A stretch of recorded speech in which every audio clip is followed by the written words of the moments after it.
up, everyone? Welcome to episode 1 of Lessons in the Little Things, or Little Things for short. I wanted to kick things off with the founding verse, Jeremiah 1:11. Moreover, the word of the Lord came to me saying, Jeremiah, what do you see? And I said, I see a branch of an almond tree.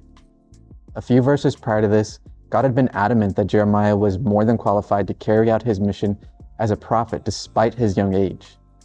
He expressed this as a father would, with loving assertiveness.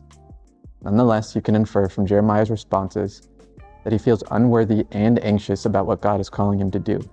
God in this moment dials it back just a little bit and utilizes a strategy well known for helping others who are experiencing an anxiety attack.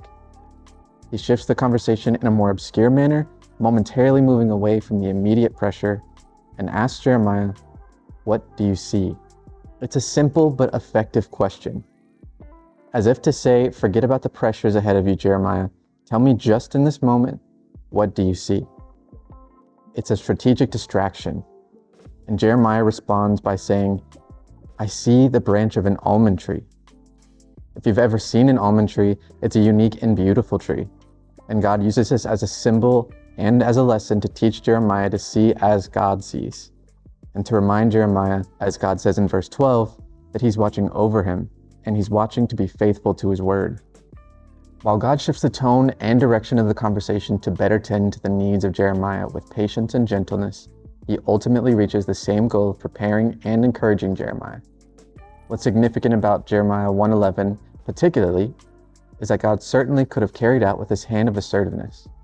And we see that approach taken with Job. Instead, God recognizes Jeremiah's struggle and adjusts accordingly, shifting his tone and strategy to meet Jeremiah where he was, while preparing Jeremiah for what was to come. On the surface, it's a small and simple question that can be so easily overlooked. But it's little things like the way God chooses to handle conversations and what he chooses as symbols that makes him so incredibly sovereign while simultaneously being a personal and loving God. And through that scripture, we see God's heart just a little bit more. And with that, you guys have a little bit of insight as to why the series was created and some heart behind the series going forward. Thank you guys for tuning in today. Love you guys. Be blessed, and I'll see you soon. I had that there the whole time. That's crazy. I gotta do the whole thing over again.